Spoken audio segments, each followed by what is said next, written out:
Welcome to At The Podium. Today's episode, we are breaking down the life of an elite performer. This person just so happens to be the one dropping the beats and the sounds during some of the greatest sporting events in all of Michigan, all of the Midwest. And I got to tell you, she's played at some of the biggest events around the entire world.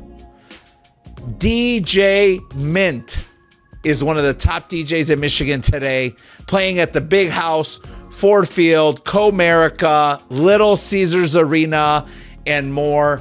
She is one of the most versatile individuals that you will ever meet.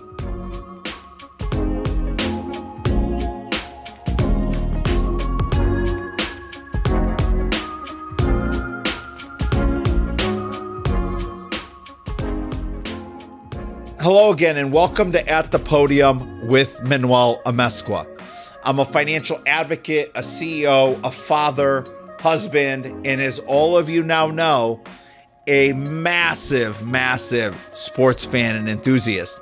I'm obsessed with encouraging people to dream and attack their unique vision that they have for their life so that by doing that, they can inspire others to do the same. We built this podcast to share the stories of some of the highest performers in my life. Most of those just happen to be in and around the world of sports. And we're converting those stories into lessons that can help you get closer to your hopes and dreams. Folks, today my guest is DJ Nicole Myint. As most of you already know, she's a household name in this market. She burst out in the scene 10 years ago, 2014, traveled across the world since then, playing at some of the biggest arena stadiums and coliseums in the world. She's become an advocate for a number of different incredible causes. And today you're going to hear about one of those, Detroit Dog Rescue. This discussion was a special one. Nicole talks about her love of music, culture, different life experiences that she's had all over the world, to family and spirituality. Today, she's giving back in the community in so many different ways. I loved hearing that sort of behind the scenes version of such a big personality and a big brand in our marketplace known as DJ Myint. I'm confident you're going to find value in today's discussion. I hope you enjoy the conversation.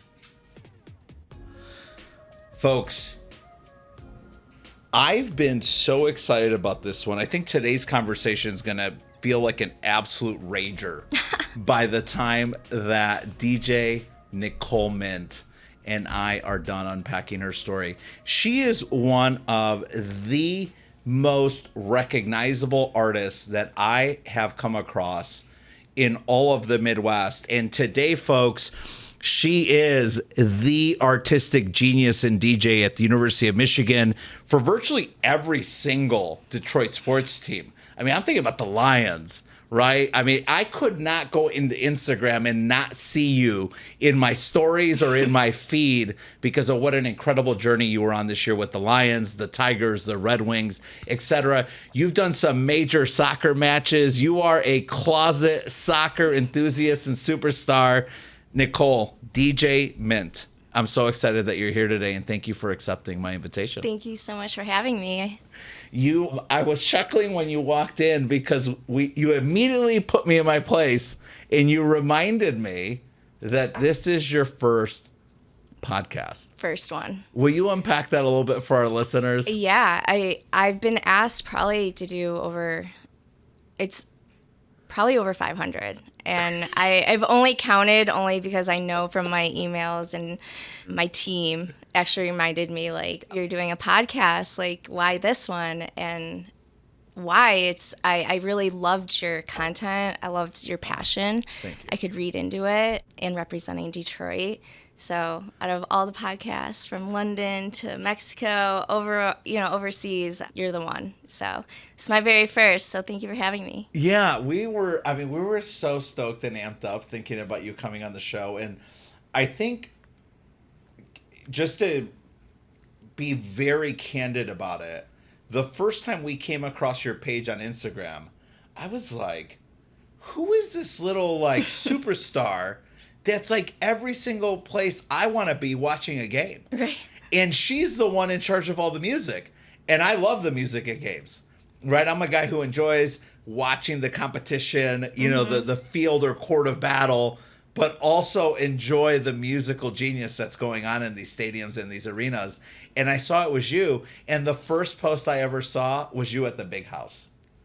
Talk to our listeners about your relationship with Ann Arbor, with the University of Michigan, and literally shows with 100,000 people at the Big House. It's been a phenomenal run. U of M was the first sports team that I joined that started, I think, my wonderful journey, I should say. I got asked, Harbaugh's first year when he came, Nike took over Adidas. So with that big merge, I was asked to do the party on State Street. So that drew like 7,000 people on a Sunday evening. The day before that was the first international soccer game, which I did not DJ. I did the block party for. So that was, you know, the beginning.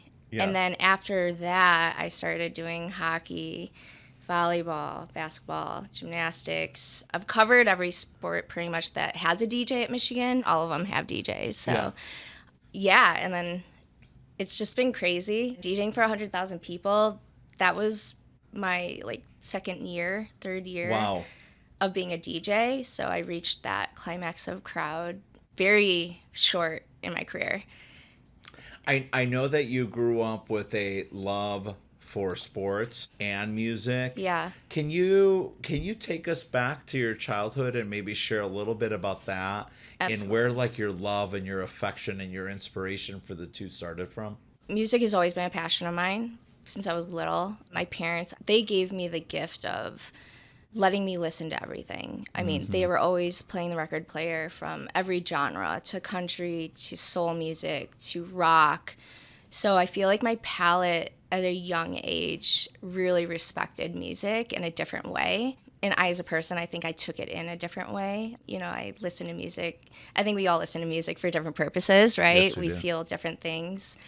And then being an athlete, I've always been into sports since I was younger. Soccer was my number one sport.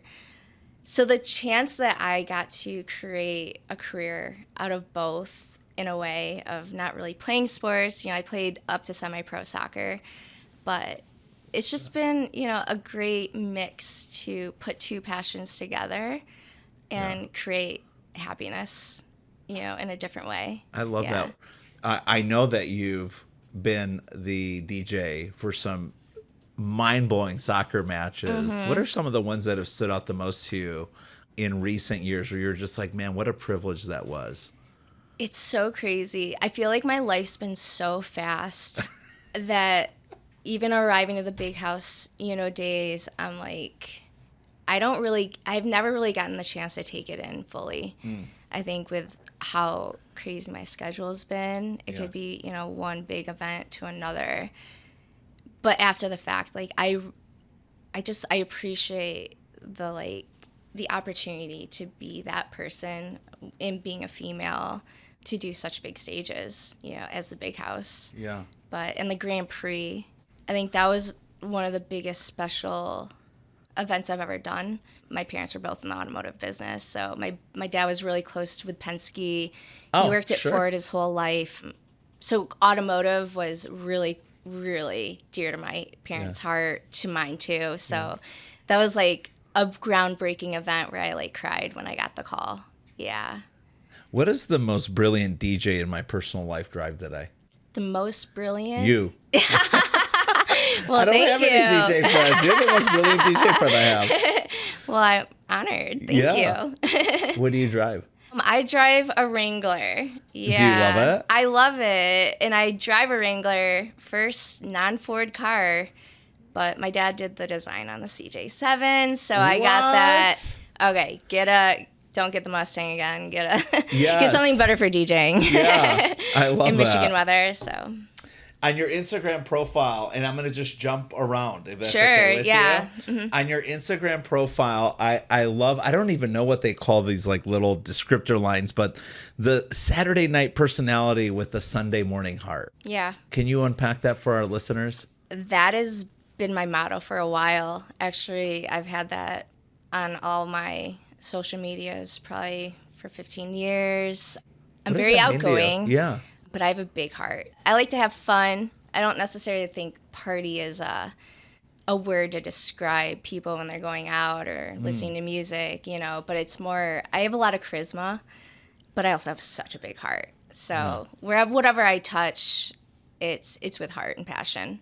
But I'm super outgoing and love to have fun in all the best ways. Yeah. I told you that I recently had an exchange with a mutual friend of ours, and they literally, when I mentioned your name, they lit up, and it was like I was about to meet the queen of all music and entertainment, and I just thought like, damn, I am so stoked to meet her. Like, and I had felt that way, but that interaction just like validated it, and I was like, when's she on? I'm like, Chrissy, when is she on? It's like I was a child asking every week, like to be reminded of when you were coming. Well, thank you. Yeah. Thank you.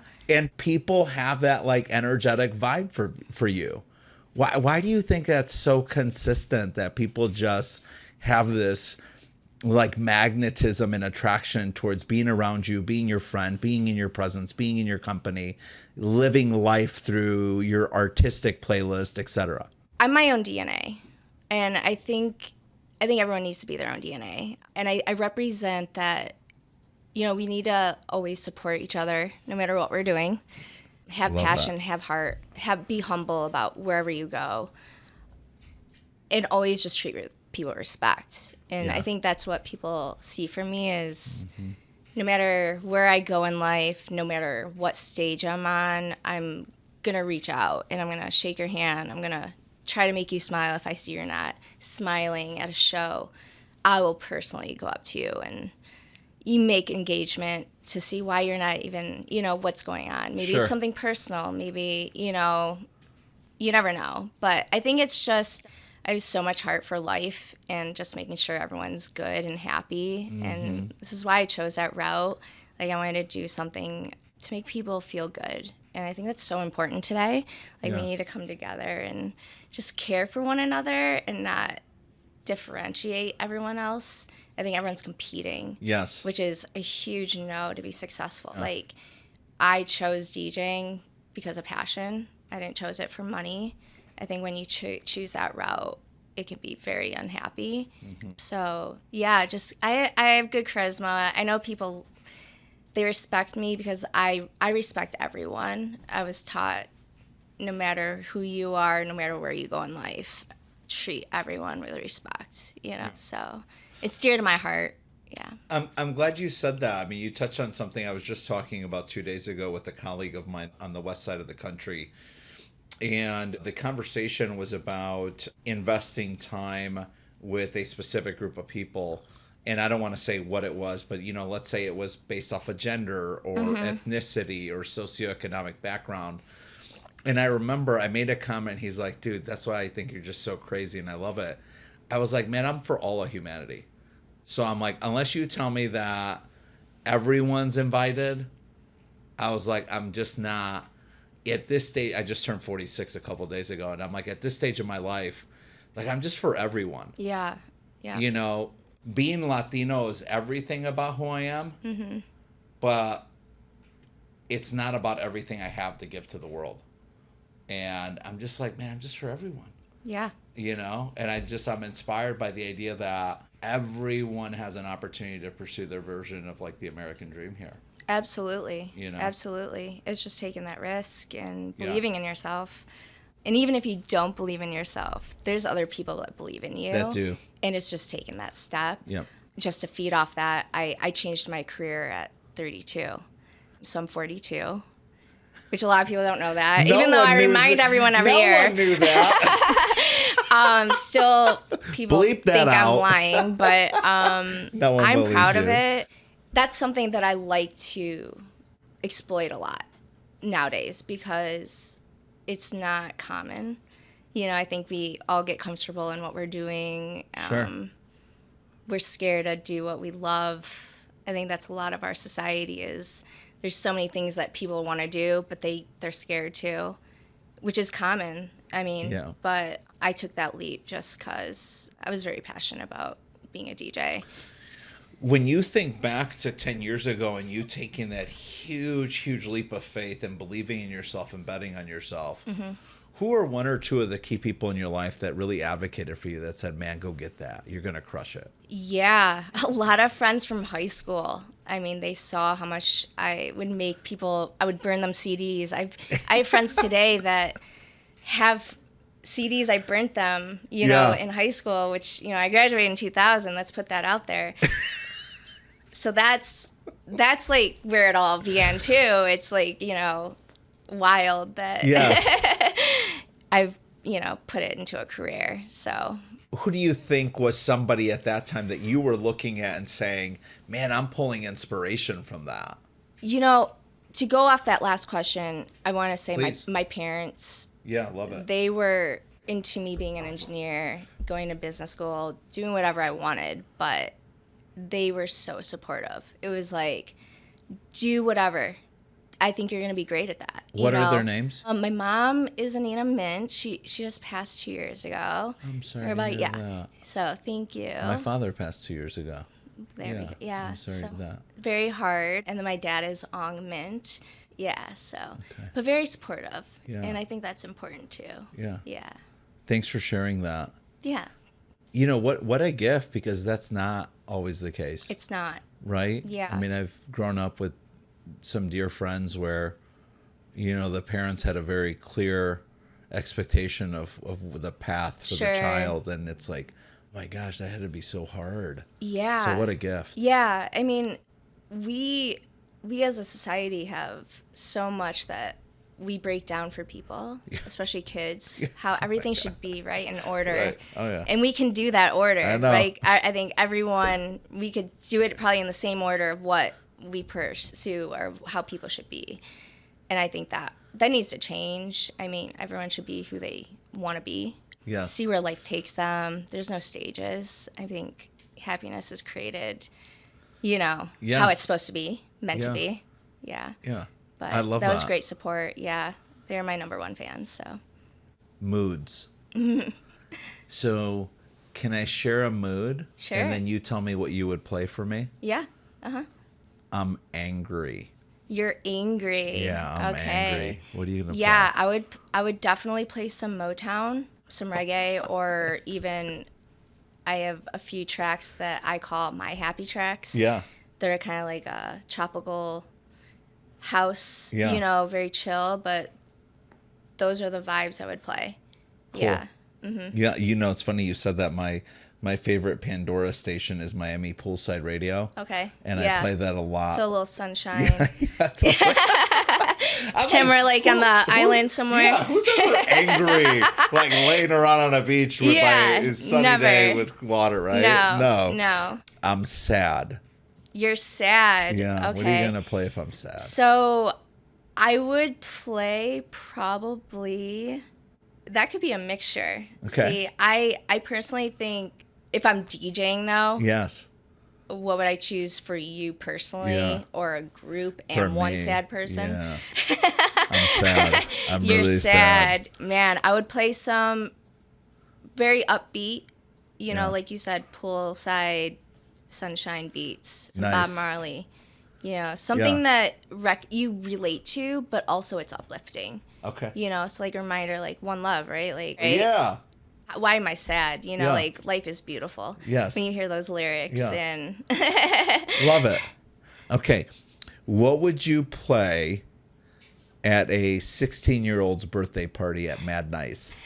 At Mad Nice. I would probably play some Drake. The palette's all over with 16-year-olds. You'd be surprised. Ava's turning 16 and maybe some Taylor Swift. We rented a room at Mad Nice and I'm like, I wonder what they're going to be playing that night. I wonder if I should try to bring my own playlist. Sure. So, okay. Yeah. What would you play before a high school football game? For a high school football game? I mean, keep it clean. Yes. Probably some clean Drake for sure, some clean hip hop, but they also like EDM. I think like high school kids are now really big into EDM. Yeah. So a little mixture. What do you think about EDM? I love it. Yeah. So why? Unpack that a little bit. Well, EDM has definitely progressed, I think, to being, it's dance music, but it's also like having progression of house in there now and a little bit of pop. So it's integrating to be where more people can actually relate to it, to where it was just more of just strong beats, Yeah. So I think today, like, music is changing. Like, what is house? Well, there's 30 types of house music, right? So you can't just say, I don't like house. Well, we can go down the palette of what different house beats there are, because it's different. They're all different. When people say things like that are very like narrow, almost like blissfully ignorant comments, like, I don't like house. Do you help to like educate them, or do you kind of just let it flow? I will say I am a nonstop educator. I step in when it's proper. Yeah. I'm not going to just chime in, be obnoxious. But like, I've had people say, at a house night, why are you playing this house song? No one's dancing, with the whole crowd dancing. And I'm playing the most legendary house song that was created when house music was created. So it's an education. I don't ever take anything. It's more people always think they know about everything in life. But my thing is, if you say something that is incorrect, and I am strongly about that, like I'm teaching you. I'm just educating you for a better future of knowing to never say that maybe to a DJ again.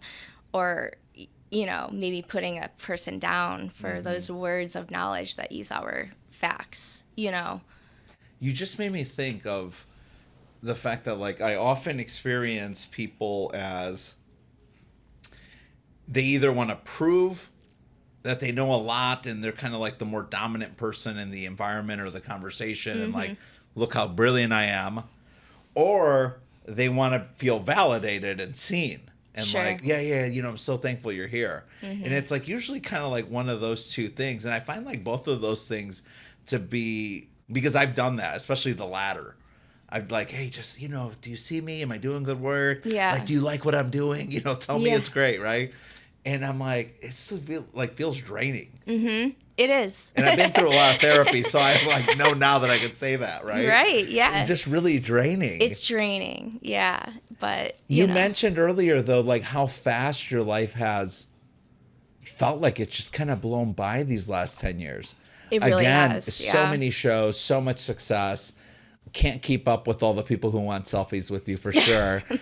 and like, this is the first time you're like hitting time out and saying, I'll hop on this podcast. Yeah. I now have realized I kind of do need to slow down. Yeah. I can't DJ 7 days a week. I mean, I can, but I have other goals in mind. I think my grind got me where I'm at, personally. Yeah. So I'm comfortable. I've now played, every stadium in Michigan, to theaters, to venues. So now it's just kind of finding more self-care and, making sure I do, like, take in all these things I'm doing. Yeah, it's important. I think it's really important. So. Well, and I was thinking about, like, it's got to be awesome to see like an audience of 1,000 or 100,000, like just be so jacked up about your presence and what you're playing, and it's like a total rager, right? Yeah. But that takes a lot of energy though too. It's like pleasing and exciting as that is. There's got to be something awesome about just being in a one-on-one conversation and saying, one human just told me I was awesome and this was great and he was amped up and he was jacked up and this was incredible. Yeah. And that has to maybe take a little bit less energy for you to actually enjoy that as well. Yeah, I mean, it's a lot of energy, but, at the end of the day, it's like I can't complain. Right? Like, I'm really doing what I love. Yes. I dreamed of being that person playing music in the stadiums, like attending games as a child. Like, it was an inside dream. Yeah. It was never like an outside. I never told anyone. It was just, it fell into place it's magical. It is a lot of energy though, like Yeah. whether it's playing the music and, I think sports DJing, as we saw like with Cascade being the breakthrough EDM DJ for the Super Bowl, like I think it's awesome that EDM became into those, got to be showcased. In-game DJing is a whole different scenario than what DJing is. I think that's something that I voiced very, very proudly when I started DJing games. I don't, today people don't even know there's a DJ at the games still, but the Pistons do. DJ Chachi holding down the house, my guy. Yeah, they got a few. So yeah, I mean, I think it's a cool breakthrough to bring to the music scene that, yeah, we are people doing that. When you're arriving, we've already been there probably for like 6 hours, rehearsal, and in-game is totally different than DJing. Yeah, and it's a cool career. I did read a little bit about that. There was an article that showcased a conversation with you, sharing a little bit of insight and kind of behind the scenes to what it takes for you to prepare. Yeah. Can you share that with our listeners a little bit? Sure. Every sport's different. Like I said, I've done it all, so it's like crazy to see now with the different paces and how every organization works. But I'm given scripts for the games. We talk about the music, what's best for certain scenarios, whether it be a legendary honoree to, maybe a kid being honored for something, to the intros. So, I mean, like I said, every sport's different, but like with volleyball, I'm playing a song every snippet of a score Michigan does. So, I have to be prepared with music completely on the fly. Hockey is very fast. We know the paces, so like every time music is played, you know how quick that is. But it's a lot. I mean, you got to do the intros to the anthem. It's the whole thing. It's a whole production. Yeah. Who would you say was the first person when you first started early in your career that said, man, you were great, and you're like, man, I believe that? Do you really want to know? Yeah. Okay. So I will say at the Nike launch rally, Desmond Howard came up to me like, you are crushing it. And those words never left me. They never did. They're still whispered in my ear. Also, Charles Woodson said the same thing that day. And we've stayed connected. I do a lot of stuff for his charities. And both great guys, legends that I followed as a kid. And someone from the Fab Five, I don't know if it was Juwan. It might have been Juwan. But, yeah. I love that. Obviously, both guys that I love when they comment on football, college, pro, any of that. Really enjoyed following them this year with Michigan's story. Yep. And, from everything I've ever heard and known, and the few times I've had very, very brief interactions with each of them, just an absolute class act. Yeah. So if they're saying it. Yeah. I mean, that was my first experience of, someone that big to tell me about my DJing. And like I said, those little things stick with you. I mean, that's why I think spreading love and always saying positive things to people. Yeah. You're in the elevator, you see someone having a bad day. Like my mom always said, try to make someone smile. Yes. Every day, make them smile, no matter who it is. So, yeah. So I love the conversation around people, especially people I think who are just great humans in general, but very successful in their own right. Recognizing your talents and your gifts and how successful you're going to be in music and are in music. The Our Detroit also did this great piece on you, and I saw it and I'm like, oh man, when is she coming out again? Because at that point we had already been communicating with you when it released recently.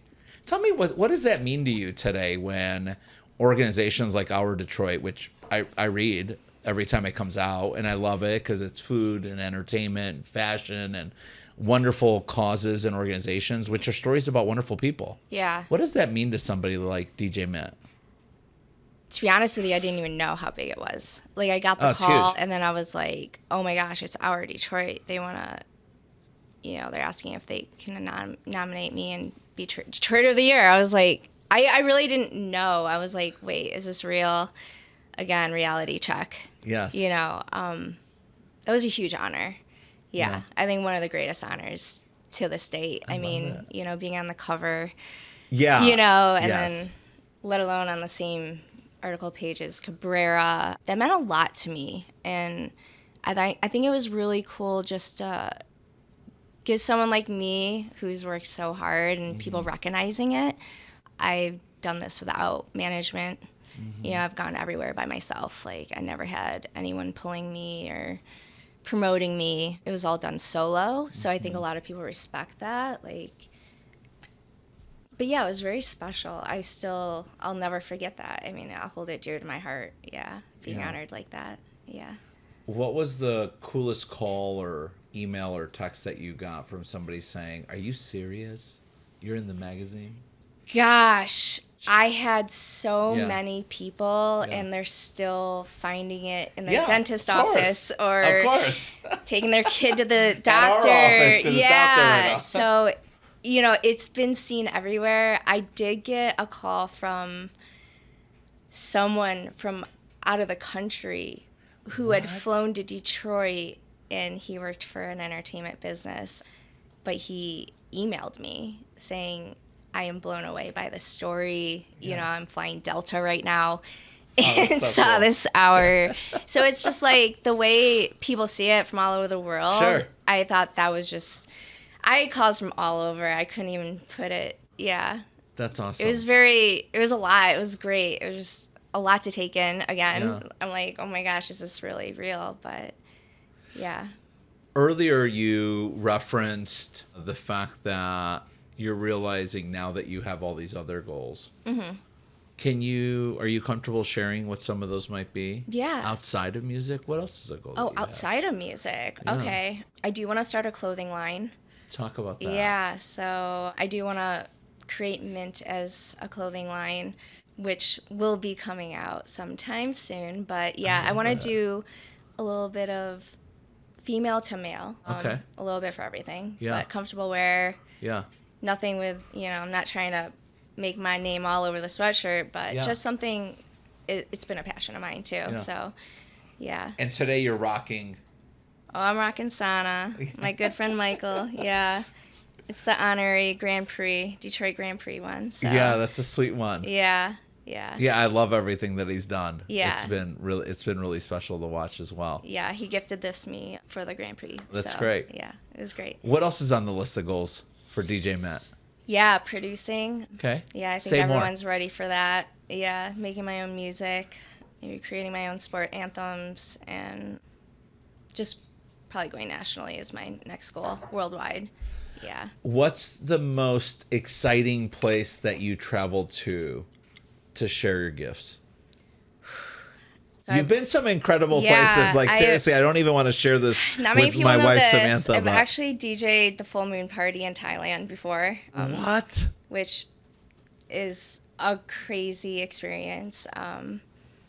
Do your research on it, but it's full moon. It's called the full moon. So I backpacked Thailand for a month and made my way all the way to South. It was created by a couple that saw that the full moon once a month was in this part of Thailand, Koh Phangan. So they created it a party, and it is the whole strip of the beach. So it is the largest beach party in the world that everyone comes out, and it's a huge festival to see the full moon. And so I got to DJ that sporadically. I was there, and someone knew me, and they asked me to DJ. So I did that. I've DJ'd in London, did a wedding in London. Love that. Yeah. The week before the Big House game last year. So it was a lot. Yeah. I did Burning Man last year. I saw that. Flew to London. Congratulations. Then Big House, all in the same 2 weeks. So that's awesome. Back. Yeah. So besides putting out your own music, are there other things in and around music and entertainment that are top of mind for you?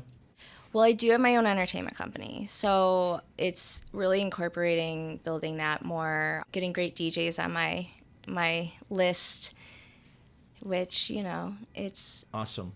Yeah, that are really into grinding. You know, DJing is more than just music. I think that's something to we always see what DJs do in the set, but, you know, it's time management, There's a lot to it. It's dealing with people. It's being personable. Yes. And then where can people learn more about that entertainment company? Yeah, I have djmyint.com. Okay. And we are now building the entertainment site for Myint Entertainment with vendors and everything. So feel free to reach out. Yeah, at my website, you can inquire. And congratulations. Yeah. That's exciting. Let's talk about some of the people that you're drawing inspiration from today, whether it's around business, music, entertainment, but just people in life that are doing really meaningful things that you say, man, that person, like their whole vibe just really inspires me. Yeah, there's a lot. There's a lot of people. There's a lot of local people. I will say, Detroit Dog Rescue, I'm very passionate about animals. So my end goal is to create so many paths of like entrepreneurships, of like bringing in money to change the world. Like that's my goal. I really just want to put my money and energy to making the world better. So it's people like that where I see them, they're caring for animals nonstop. Yeah. That's a passion.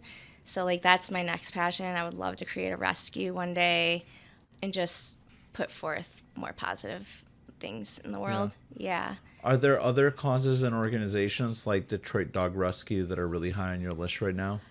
Yeah, I mean, I think I have 2 Puerto Rican dogs, so there's a few rescues in Puerto Rico I support greatly. They are part of America too. That's right. Whether they are or not, I just think all animals should have our voice. That's and honestly, my biggest end goal is going to the Capitol and just getting better rules for like animals, with breeding and just making sure we just need better laws for our animals. So that's my end goal, to be real.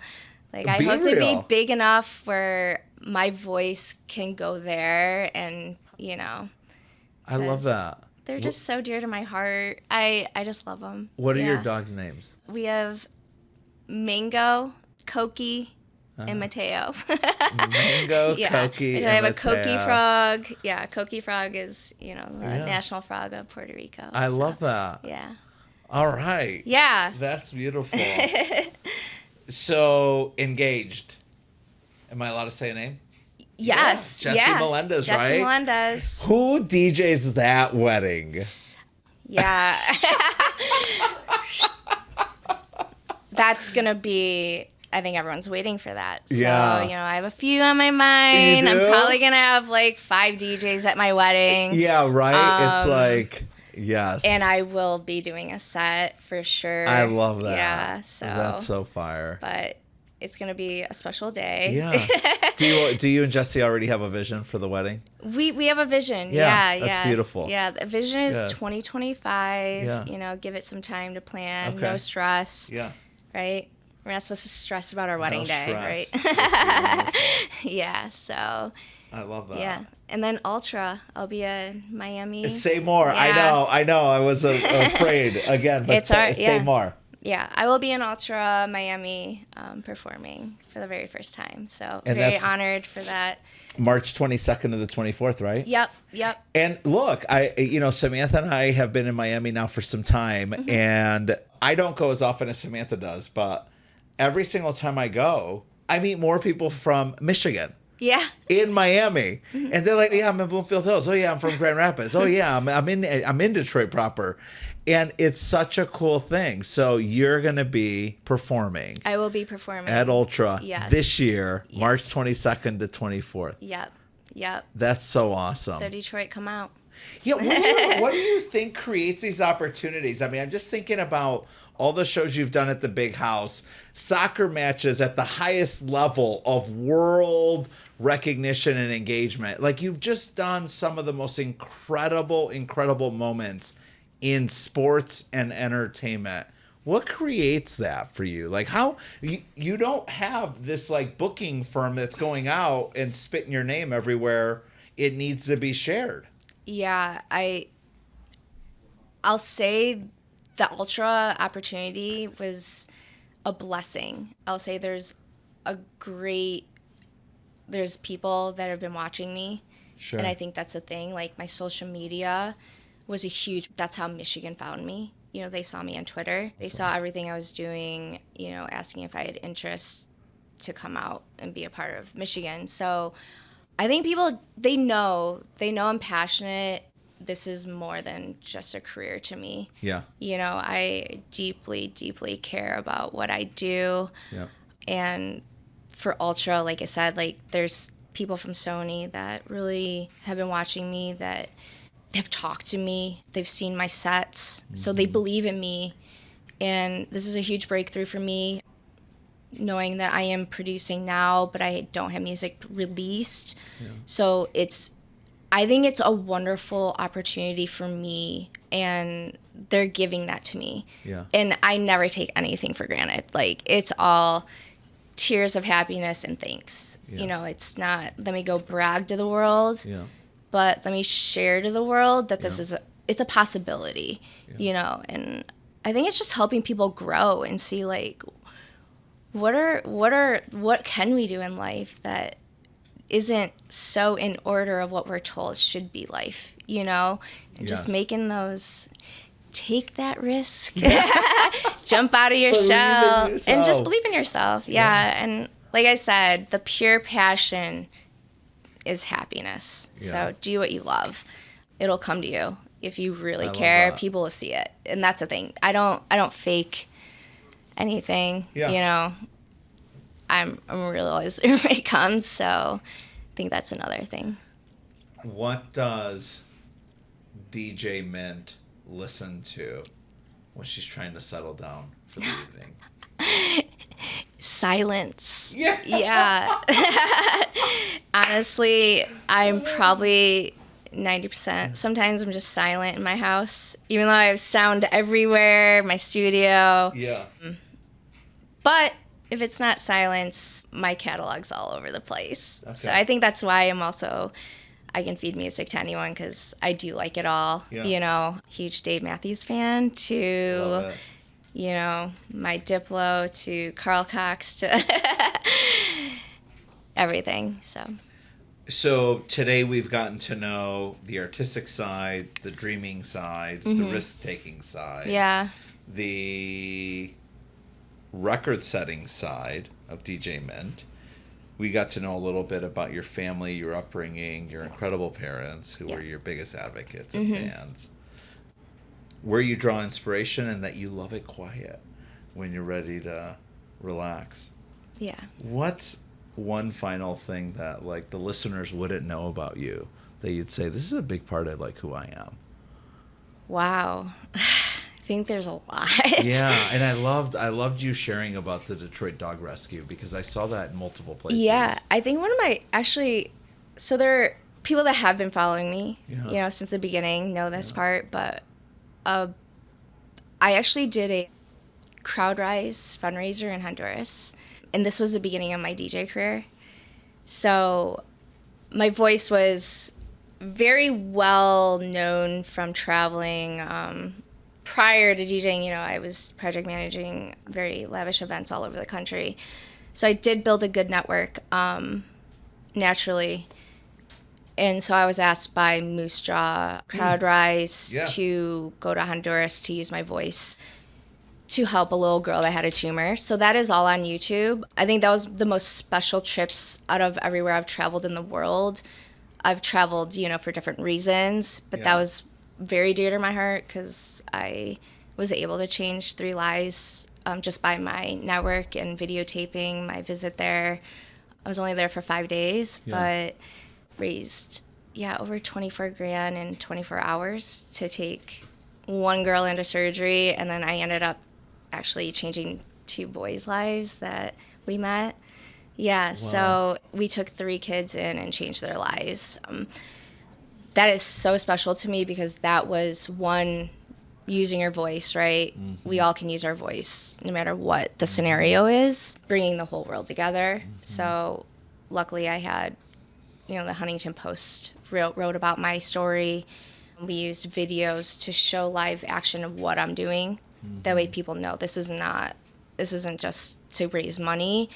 Like, I am literally going to go take them in the hospital the next day and use this money while I'm here. So it was a great, like, kind of action that people did come together, and it worked. And then you can follow their story. Like, you know, we all came together and changed 3 kids' lives in Honduras. Like, how special is that, you know? Yes. So that was that's a story that not many people know. Yeah, but you can YouTube it, Nicole Myint, Crowd Rise, Honduras, and there's like 3 videos that shows the whole, you know, raising the money, people donating, and the great change that we made together. Yeah. Well, it's been an absolute gift to have you in today. Thank you. And I said that to you before we even started, and I meant it. Thank you so much. It's been so special to be able to share your story and listen to you communicate just in person and completely like feel that electricity that you have for like life and inclusion, and just love that you talked about the Detroit Dog Rescue. Yeah. I mean, just, you know, it just shows like who you are, which you're already a really big deal in music, entertainment, and sports, but to see these other sides of you are really special. Thank you. And so I'm so thankful to you that you agreed to say yes. And for the world, I am the first official person to host DJ Nicole Myint on a podcast. So thanks again for being here. Thank you so much. I appreciate you so much. Thank you so much for listening. And thanks to our guest, DJ Nicole Myint. You can connect with DJ Myint on Instagram or X, formerly known as Twitter, at DJ Myint, Myint. If you like what you heard today, please be sure to follow, rate, review At The Podium podcast on Apple Podcasts, Spotify, or wherever you get your shows. And you can follow the show on Instagram, YouTube, and TikTok at @podium_podcast. Do me a favor. Post about the show on social media. Tag us. Let us know you're hearing it. Let us know you're getting the stories. Let us know you're listening. And we'll be sure to repost and share our gratitude for you and the others. Your support means a lot to us. This is why we're doing this. And if you enjoy the content, we'd love for you to hit the subscribe button and share it with a friend. Friend to friend is still the greatest way that you can share our word and share the gospel of At The Podium podcast. Thanks so much for being with us.